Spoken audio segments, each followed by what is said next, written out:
Assalamualaikum everyone. My name is Mohammad Rehan and I am biostatistician and epidemiologist.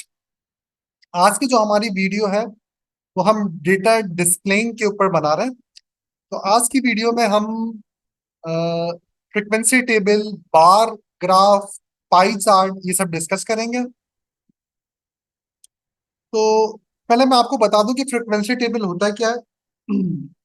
तो आपका frequency table एक table होता है जिसमें आपके डेटा में जितनी भी ऑब्जर्वेशन होती हैं उन ऑब्जर्वेशन का जो नंबर होता है, तो ईच नंबर आपके डेटा के अंदर कितनी बार वो रिपीटेड है, तो उसके ऊपर फ्रीक्वेंसी टेबल बनाया जाता है। ठीक है।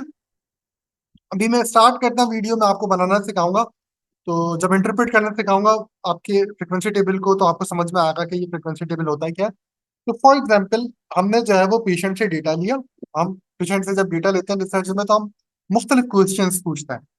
तो हमने पेशेंट से जो है वो क्वेश्चन पूछा डेटा में कि उनके नंबर ऑफ चाइल्ड कितने हैं। तो उन्होंने हमें आंसर किया, किसी ने कहा कि नंबर ऑफ चाइल्ड 3 है, किसी ने कहा 4 है, किसी ने कहा 5 है। तो इस तरीके से हमें डेटा मिला। अब उस डेटा को हम जो है वो इंटर करते हैं एसपीएसएस में, और फिर हम उस पर फ्रिक्वेंसी टेबल बना के उसको इंटरप्रेट करेंगे।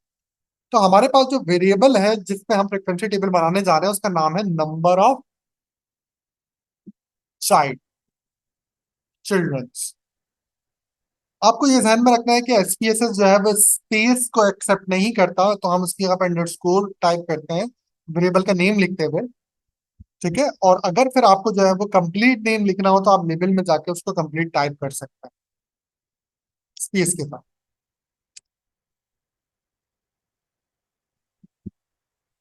ठीक है। नंबर ऑफ चाइल्ड लाजमी बात है होल नंबर में होंगे, कोई डेसिमल नहीं होगा, तो हम डेसिमल स्पेसेस को जो है वो जीरो कर देते हैं। और मैं जो डेटा एंटर करने वाला हूँ उसमें नंबर ऑफ चाइल्ड के अंदर जो डिजिट्स होंगे वो 1 ही होंगे, क्योंकि हमने मैक्सिमम जो चाइल्ड रखने हैं वो 5 या 6 रखना है। तो 5 या 6 के अंदर जो नंबर ऑफ डिजिट्स होते थे वो 1 होते थे, इसलिए मैं बिट जो है वो 1 रखा। ठीक है। हम नंबर्स एंटर करेंगे तो डेटा टाइप न्यूमेरिक ही रखूंगा मैं। अलाइनमेंट को मैं सेंटर कर देता हूँ। स्केल हमारे नंबर्स है तो हम उसको स्केल कर देते हैं। अब मैं डेटा एंट्री की तरफ जा रहा हूँ। तो मैंने जो है वो पार्टिसिपेंट से जो है वो जब डेटा लिया, तो मैं यहाँ पे 10 पार्टिसिपेंट का डेटा एंटर करूंगा, क्योंकि हम सिर्फ जो है यहाँ पर मैं आपको सिर्फ इंटरप्रेट करना सिखा रहा हूँ। यूजुअली हमारे पास जो डेटा होता है वो 100 का भी होता है, 1000 का भी होता है, 10,000 का भी होता है। बड़ी रिसर्चेज में हमारी सैंपल साइज बड़ा भी होता है। तो यहाँ मतलब आपको जो है वो डमी डेटा बनाकर मैं आपको इंटरप्रेट करना सिखा रहा हूँ। तो हम 10 पार्टिसिपेंट लेंगे। तो हमने 10 पार्टिसिपेंट से पूछा कि नंबर ऑफ चाइल्ड कितने हैं। तो फर्स्ट पार्टिसिपेंट ने कहा कि मेरा नंबर ऑफ चाइल्ड 3 है। सेकंड ने कहा, सॉरी, 1, फर्स्ट ने कहा कि 1 है नंबर ऑफ चाइल्ड। सेकंड ने कहा नंबर ऑफ चाइल्ड 3 है। थर्ड ने कहा नंबर ऑफ चाइल्ड 3 है। फोर्थ ने कहा नंबर ऑफ चाइल्ड 4 है। फिफ्थ ने कहा नंबर ऑफ चाइल्ड 3 है। सिक्स ने कहा नंबर ऑफ चाइल्ड 5 है। सेवन ने कहा नंबर ऑफ चाइल्ड जो है ना 3 है। एट ने कहा 5 है। और 9 ने कहा नंबर ऑफ चाइल्ड 6 है। और 10 ने कहा कि नंबर ऑफ चाइल्ड 5 है। तो ये डेटा मैंने एंटर कर दिया इस तरीके से। अब इन डेटा के ऊपर जो है मैं फ्रिक्वेंसी टेबल बनाने जा रहा हूँ। तो फ्रिक्वेंसी टेबल बनाने का जो तरीकेकार होता है, आप एनालाइज में जाते हैं, मेन्यू बार में जाकर आप एनालाइज में जाते हैं। उसके बाद आप डिस्क्रिप्टिव स्टेटिस्टिक्स के ऑप्शन में जाते हैं, और वहां से आप फ्रिक्वेंसीज के ऑप्शन में जाते हैं। ठीक है। आपका जो वेरिएबल होता है, वैसे तो हमारे पास यहाँ पर एक ही वेरिएबल है, लेकिन अगर 3 4 वेरिएबल होंगे तो आपको उस वेरिएबल को सेलेक्ट करना होगा जो वेरिएबल पे आपको फ्रिक्वेंसी टेबल बनाना है। तो हमें अभी यहाँ पर एक ही है और मैंने उसको सेलेक्ट कर लिया, नंबर ऑफ चिल्ड्रन। तो उसको सेलेक्ट करने के बाद ये आपको एरो नजर आ रहा होगा। एरो को जब आप प्रेस करोगे तो ये वेरिएबल के अंदर आ जाएगा।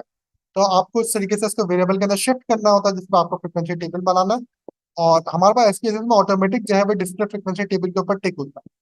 अगर टिक नहीं होगा तो आपको टिक करना होगा, क्योंकि हमें फ्रिक्वेंसी टेबल बनाना है। अच्छा, अब फ्रिक्वेंसी टेबल के साथ अगर आपको चार्ट भी चाहिए कोई, तो आप चार्ट्स के अंदर जाते हो। आपको बार चार्ट चाहिए या पाई चार्ट चाहिए, आपको हिस्टोग्राम चार्ट चाहिए, तो उस मुताबिक आप उस पर टिक करते हो। ठीक है। और टिक करके आप कंटिन्यू पे जो है वो प्रेस करते हो। ठीक है। उसके बाद फिर आप ओके को प्रेस करते हो, तो आउटपुट विंडो के ऊपर जो है वो आपका आउटपुट बना हुआ आ जाता है। ठीक है। तो अब देखें कि ये फ्रिक्वेंसी टेबल और बार चार्ट आपके पास बन के आ गया। अब इसको रीड कैसे करना है। तो जैसे मैंने डेटा बनाया था, तो डेटा के अंदर जो हमारे नंबर ऑफ चाइल्ड थे, ये सारे आपके यहाँ पर नंबर ऑफ चाइल्ड शो हो रहे हैं, और ये उनकी फ्रिक्वेंसी शो हो रही है। तो नंबर ऑफ चाइल्ड 1 वाले लोग हमारे डेटा में 1 थे, नंबर ऑफ चाइल्ड 3 वाले लोग हमारे डेटा में 4 थे, नंबर ऑफ चाइल्ड वाले लोग हमारे डेटा के अंदर जो है वो 1 है, नंबर ऑफ 5 वाले चाइल्ड वाले लोग हमारे डेटा में 3 है, और नंबर 6 चाइल्ड वाले लोग हमारे डेटा में 1 है। तो ये इनकी फ्रिक्वेंसी शो है। ठीक है, तो ये आपका फ्रिक्वेंसी टेबल कहलाता है, जो आपके ईच नंबर को कितनी बार रिपीट हो रहा है वो टेबल के अंदर जो है वो शो करता है। अच्छा, उसके बाद ये आपको परसेंट और वैलिड परसेंट के अंदर जो है परसेंटेज नजर आ रही होगी आपकी ईच फ्रिक्वेंसी की। इसे हम रिलेटिव फ्रिक्वेंसी भी कहते हैं, और परसेंटेज भी कहते हैं, प्रोपोर्शन भी कहते हैं हम इसे। तो ये शो कर रहा होता है कि आपके नंबर ऑफ चाइल्ड 1 वाले लोग आपके कितने परसेंट है डेटा में, तो वो 10% है। तो परसेंटेज निकालने का फॉर्मूला आप सबको पता होगा कि हम जैसे कि एग्जाम में हम अपनी परसेंटेज निकालते हैं, तो हम ऑप्टेंड नंबर को टोटल नंबर से डिवाइड करके 100 से मल्टीप्लाई करते हैं। तो यहाँ पर भी ऐसी है कि हमारे पास जो ईच फ्रिक्वेंसी है उसको हम टोटल फ्रिक्वेंसी से डिवाइड करके 100 से मल्टीप्लाई करते हैं, तो हमारे पास आंसर आता है। तो हमारे पास नंबर ऑफ चाइल्ड 1 का जो परसेंटेज है वो 10 है, 4 के लिए 40 है, सॉरी नंबर चाइल्ड 3 के लिए 40 है, नंबर चाइल्ड 4 के लिए 10% है, नंबर चाइल्ड 5 के लिए 30% है, नंबर चाइल्ड 6 के लिए 10% है। हमारे डेटा के अंदर कहीं पर भी नंबर ऑफ चाइल्ड 2 नहीं है, किसी के भी नंबर ऑफ चाइल्ड 2 नहीं थे, तो हमने डेटा के अंदर नहीं इंटर किया, तो फ्रिक्वेंसी टेबल में भी उसने उसको शो नहीं किया। अच्छा, लास्ट में आपके पास क्यूमुलेटिव परसेंटेज शो हो रही है। तो क्यूमुलेटिव परसेंटेज यूनिवर्सिटी के स्टूडेंट्स को पता होगा कि जब वो यूनिवर्सिटी से पास आउट होते हैं, तो उनकी ईच सेमेस्टर में जो परसेंटेज आती है, जो जीपीए आती है, तो वो लास्ट सेमेस्टर में के साथ सारे सेमेस्टर की सम होकर उनकी क्यूमुलेटिव बन जाती है। तो यहाँ पर भी क्यूमुलेटिव परसेंटेज यही है कि आपके जो पहले पार्टिसिपेंट्स हैं उनके नंबर ऑफ परसेंट जो थे वो 10 थे। सेकंड वाला देखो आपके पास 50% आ रहा है, तो ये प्रीवियस के साथ सम होता रहेगा। तो हमारे पास प्रीवियस 10% था, ये 40% है, तो ये दोनों सम होकर 50% हो गया। 50% के साथ 10 सम हुआ तो ये 60% हो गया। 60% के साथ 30 सम हुआ तो ये 90% हो गया। तो आपकी जो क्यूमुलेटिव फ्रिक्वेंसी होती है वो ईच सक्सेसिव परसेंटेज के साथ प्रीवियस परसेंटेज को सम करके आपकी बनती है। तो जो लास्ट आपकी क्यूमुलेटिव फ्रिक्वेंसी होती है, जब सारे सम हो जाते हैं, तो वो 100 के बराबर। ठीक है, तो ये आपका इस तरीके से जो है वो फ्रिक्वेंसी टेबल आपका बनता है। अब आपको अगर इस फ्रिक्वेंसी टेबल को इंटरप्रेट करना है और आपने अपने पास रिजल्ट्स लिखने हैं, तो मैं आपको वो बताने जा रहा हूँ। तो अब देखिए आप यहाँ पर किस तरीके से लिखते हैं। तो हमारे डेटा के अंदर नंबर ऑफ चाइल्ड 1 वाले लोग थे, 3 वाले लोग थे, 4 वाले थे, 5 वाले थे, 6 वाले थे, नंबर ऑफ चाइल्ड 2 वाले लोग नहीं थे। अच्छा, अब उनकी फ्रिक्वेंसी कितने थी? नंबर ऑफ चाइल्ड 1 की फ्रिक्वेंसी 1 थी, नंबर ऑफ चाइल्ड 3 की फ्रिक्वेंसी 4 थी, नंबर ऑफ चाइल्ड 4 की फ्रिक्वेंसी 1 थी, और नंबर ऑफ चाइल्ड 5 की फ्रिक्वेंसी 3 थी, और नंबर चाइल्ड 6 की फ्रिक्वेंसी 1 थी। अच्छा, परसेंटेज भी हम साथ में लिख लेते हैं इनकी। तो नंबर ऑफ चाइल्ड 1 वाले जो है वो 10% थे, नंबर ऑफ चाइल्ड 3 वाले जो है वो 50% थे, नंबर ऑफ चाइल्ड 4 वाले जो है वो आपके 10% थे, नंबर ऑफ चाइल्ड 3 वाले आप 5 वाले आपके 30% थे, और नंबर ऑफ चाइल्ड 6 वाले आपके 10%। तो जब आपको डेटा को इंटरप्रेट करना होता है, तो आप इस तरीके से लिखते हैं डेटा को। ठीक है, आपके पास आप सेम टू सेम आपका जो एसपीएसएस पे चार्ट बनता है, आप वैसा नहीं बनाते, आप इस तरीके से जो है वो डेटा को लिखते हो। ठीक है, अब फॉर एग्जांपल आप इस डेटा के अंदर कुछ और इंटरप्रिटेशन क्यूमुलेटिव परसेंटेज से भी कर सकते हो, कि अगर आप अपने डेटा के अंदर शो करें, इंटरप्रेट करें कि आपके डेटा में वो कितने परसेंट लोग हैं जिनके चाइल्ड 3 या 3 से कम है, तो वो आपके 50% लोग हैं, क्योंकि आपके नंबर ऑफ चाइल्ड 3 वाले जो है वो 40% लोग हैं, और 1 वाले जो है वो 10% है, तो दोनों को आप सम करते हो तो वो आपके 50% हो जाता है। अगर आपसे ये पूछा जाए कि आपके डेटा में वो कितने परसेंट लोग हैं जिनके नंबर चाइल्ड 4 या लेस देन 4 है, तो आपके 60% है। ठीक है, तो आप 10 को, 40 को और 10 को आप सम कर दो तो आपका 60% हो जाता है। तो आपके डेटा के अंदर 60% लोग ऐसे हैं जिनके नंबर ऑफ चाइल्ड 4 या लेस देन। ठीक है, तो इंटरप्रिटेशन इस तरीके से करता है। अब दोबारा मैं एसपीएसएस के आउटपुट विंडो पे आता हूँ और आपको बार चार्ट के बारे में बताता हूँ। आपके फ्रिक्वेंसी टेबल के ऊपर जो है वो फ्रिक्वेंसी टेबल से आपका जो है वो बार चार्ट बनता है। तो आपके ये नंबर ऑफ फ्रिक्वेंसी शो कर रहे हैं आपके नंबर ऑफ चाइल्ड के, और ये आपके एक्स एक्सेस में जो है वो नंबर ऑफ चाइल्ड शो कर रहा है, वाई एक्सेस में नंबर ऑफ फ्रिक्वेंसी, और एक्स एक्सेस में नंबर ऑफ चाइल्ड।